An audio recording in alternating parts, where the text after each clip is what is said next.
Hello, this is The Way of Fairness. My name's Stephen Childs. Here's the scenario. This beautiful young woman, she's letting you know that she knows you want her, and she says, die then. You have to be willing to die. So the man says, I will die. And then she has him jump through more hoops and more hoops and more hoops. And when we were younger, they had a term for males that had lost their minds because they were so in love. They were pussy whipped. And they were not, it was like a sign of weakness.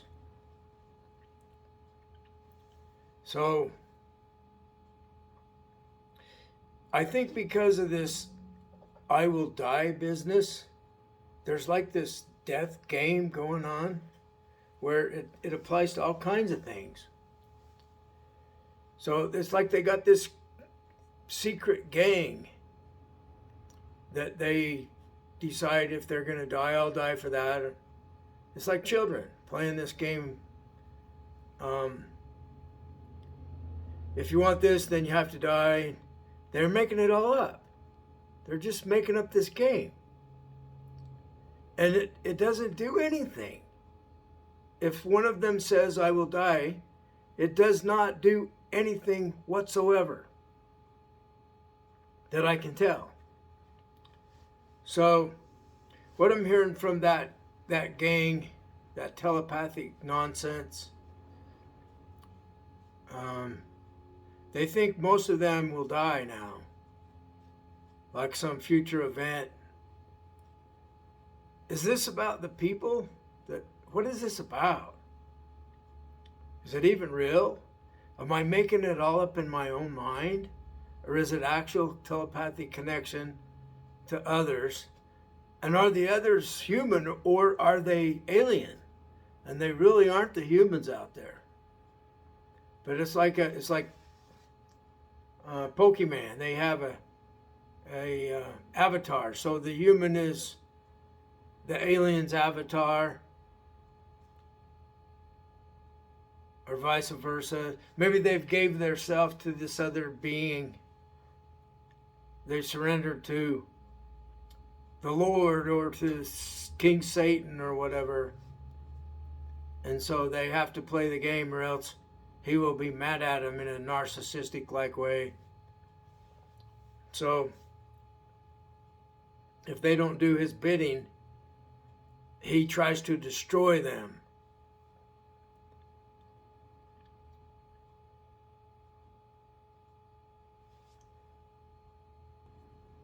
Now one of them has decided, since I'm making this video, he said, you better not. You better not do something. They will thump me, and I get a migraine headache. Boom, they imagine hitting me or something in the head, and I get a headache. So I'm imagining taking my cloud sword that I got from a cloud and just destroying everything outside of me, because it's that bad. So I just destroy everything. And then I hear one of them say, I give up, when I think that thought. So what I'm doing affects this telepathic relationship with some unknown, period, with some unknown. If it's unknown, I don't know what it is, so I don't have to say I don't know what it is, because it's unknown. I only have to say it once. It's unknown. It's an unknown. I would think that's probably what it is. So I went back to the restaurant that I had trouble at the other day, and the girls are still trying to get my attention. So narcissistic behavior is they want to have your attention, they want to have your admiration, they want control over you, they want power over you. So they want to have, you want them. If you want them, then they have power over you because they can say yes or no. And that's how they control. So the females are typically not violent. It's not their cultural role. And I think it's biological too. So the males can be dangerous because their role is to fight for the girls. And that's what the girls, it's in their genes to have this happen. It's their biology and it's the male's biology. As human animals, that's how we do it. And the winning male gets to make more offspring with his genetics. I'm hearing that there's a curse on my family genetics. And this is going in, it goes into tribal warfare. And one of the other tribes got a dislocated shoulder. And I'm like, what happened? And I'm hearing it was my family did it for me because of tribal warfare. So some of the people in my ancestry are finally helping me. And I'm finding out that some of my near relations near me have been a problem for my family, not just for me.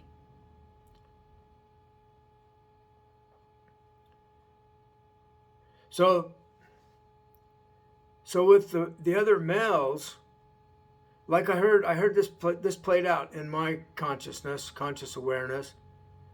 There was I was at a different coffee shop and a guy from a different tribe comes in and he is friendly with somebody from my tribe. But I don't know this other guy from my tribe, whether I trust him or not. I don't know if he's on my team or not. See, I care about if they're on my team. I don't care what tribe they're from. I just want to know if they're on my team or not. So this attractive woman comes out that was from the other tribe too, shows up, and he goes over and I'm hearing he wants to mate with her. I'm hearing this telepathically. And so they seem to be friends. The two of them. Definitely. And so far so good. And then I'm trying to be real careful that I'm not thinking incorrectly. And so then he's like, she's mine, to the other guy from my tribe that I don't know if I can really trust him or not. The man from the other tribe says telepathically, stay away from her. She's mine. Well, that's what males do sometimes. And I don't want a female. I don't want a girlfriend. I don't want any sex. I don't want a boyfriend. I don't want any sex. I don't want any sex with myself. I don't want any sexual feelings at all. No more. So I don't care. I'm not interested in her as a girlfriend possibility. So that's what the males do. So now if I was interested in her, then we would have this fight going on. So males can be dangerous because it sometimes becomes physical. Now, I've been researching a lot more on narcissism. I'm listening to inner source therapy. It's on toxic abuse. I'll put a link to the Spotify podcast. It's excellent. Her name is Deborah Ashway. Podcast on Spotify, in case I forget to put the link. I probably have a link on one of my other videos. My memory's not real good. That's just how it is. I'm not saying I'm sorry. She's talking about people that are over apologetic today, so I don't apologize for the way my memory is. I didn't do anything wrong. So the point she's making is only apologize if you're doing something wrong. Now, if you're a narcissist, you'll never apologize for doing something wrong. And if there's a narcissist that wants you on his team, and you're thinking, this guy's just wanting to control me, he's wanted attention, he's wanting admiration, he's wanting power, and he's wanting control. So he wants me powerless and him to have the power, so I have to say yes to everything he wants. He wants to control me. So I know I'm not on your team. So then that's an offense to them. They take that as you disrespected them. So that's a narcissistic wound that they just got. And so they're immediately going to try to destroy you. They're going to want to defeat you so that you give up, and then they feel like they're mighty man, I have victory. So I know how to play that game. When I was younger at the bar drinking, and we started learning social skills and whatnot in a new way, because we were young adults now, 21-ish, and some of the young men, not fully actualized, not self-actualized yet or individuated, they would do that fight game where they would want to beat somebody else up and make them feel powerless and defeated so that they felt the victory of beating someone else up. And it might actually have been like fighting. People would pick fights. And so there were a lot of fist fights. And that was the era I grew up in. Now, these days, you don't touch anybody at all. You could get arrested for assault, for getting in a fist fight. So that's minimized from how it used to be. But now it's mentally. They defeat you with fear, like, if you don't surrender, blah, blah, blah. It's like body language or a unity of allies appear. So then they start gang stalking you. And the gang is serving that narcissistic leader. And where does that end? It ends with the Lord or this devil. So they'll try to get me, the gang stalkers will try, the devil man's coming. He's going to get you. And he never shows up. Or sometimes they'll say, it's the deputy that's on the side of the devil, and he's going to come and get you. Deputy never shows up. Or the Lord is mad at you, God hates you, and you're going to be in big trouble. God never shows up, the Lord never shows up.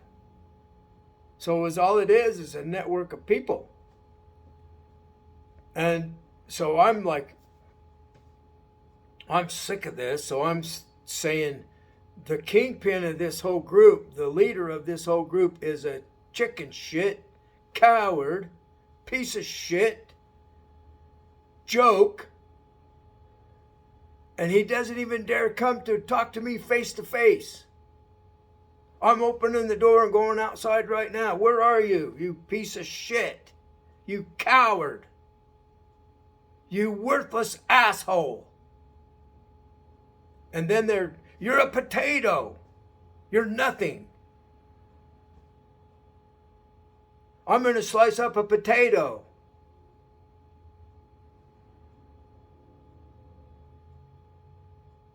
You're a stick. I'm going to break it in half. So there's my anger at them doing me wrong. My anger is fully functional. And I'm glad, because this is what protects me from people that do me wrong. And they try to tell us that anger is wrong. Well, if you listen to Deborah Ashway on her episode on anger, she has a completely different perception, understanding of anger. And anger is a good thing, but you have to learn how to use it appropriately. So that anger that I just displayed, that's like a severe scolding of someone.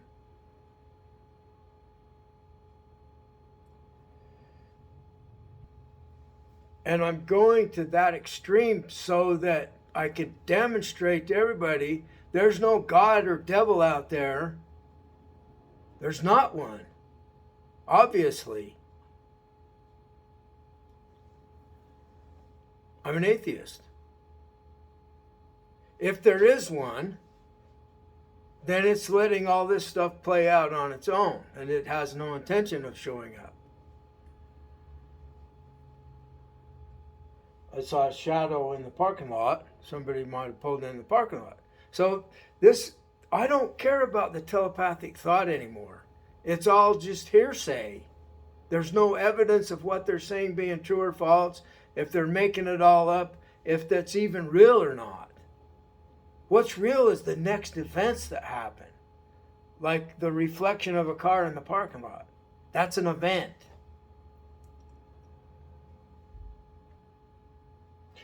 These words are events because they're recordable, they're physical.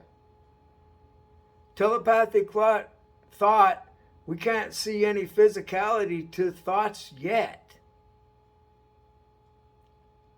There's no signal to measure with thoughts. I can record voices, but I cannot record thoughts.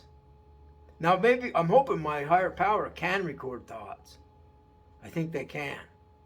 They're extremely advanced extraterrestrials. That's my speculation. It might be that we exist within them. It's possible that our entire universe is existing within them, within their mind. Who knows? You know? There's a lot of possibilities.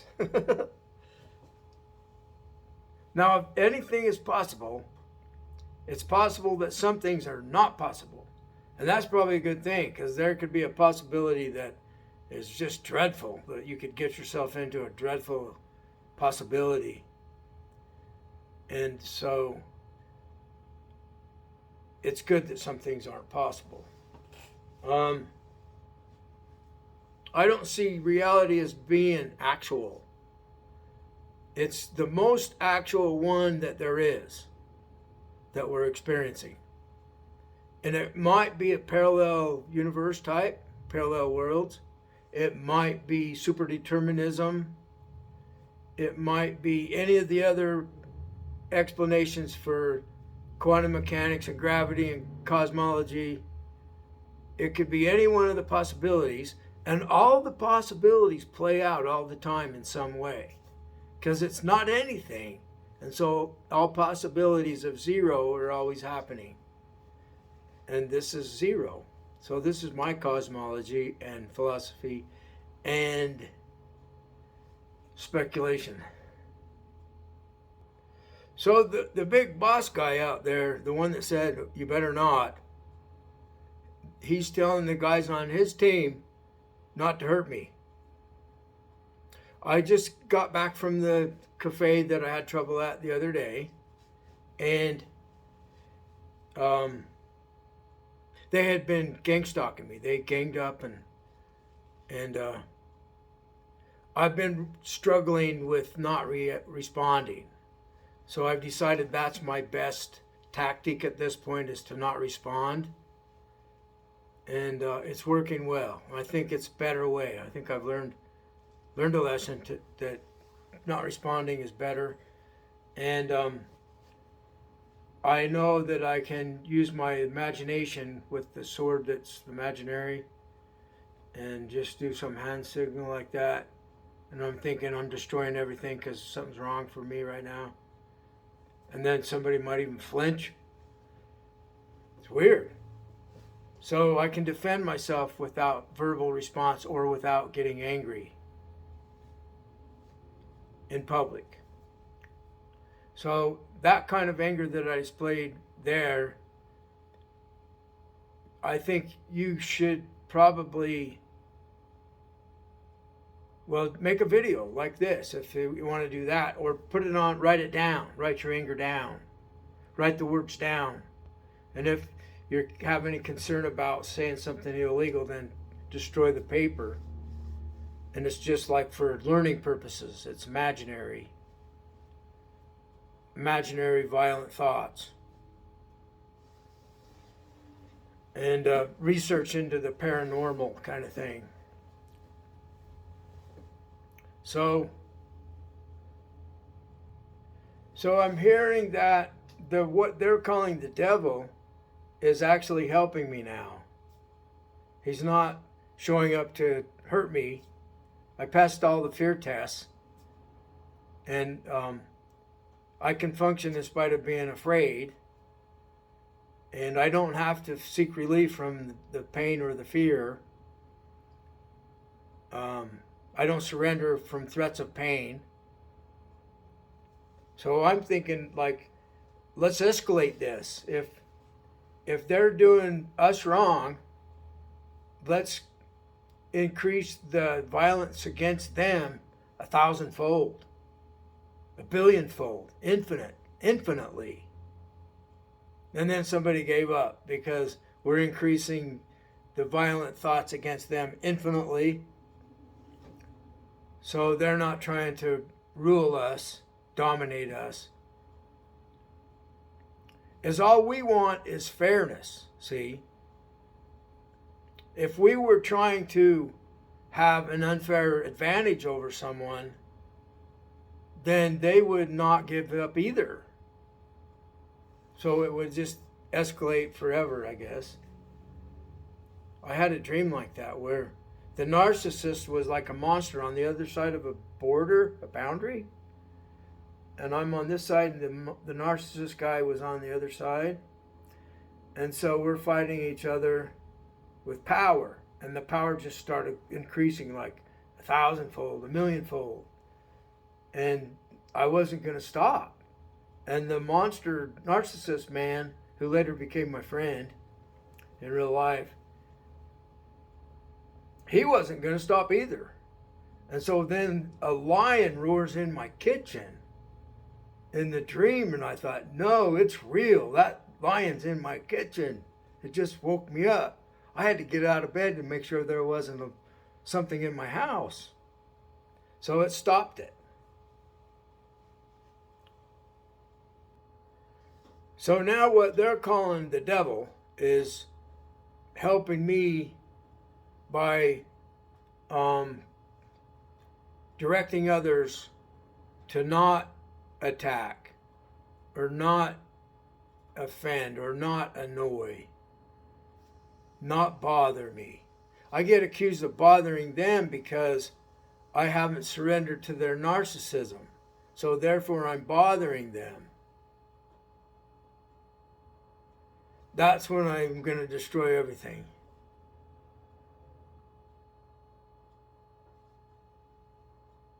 I'm going to end right there. Bye.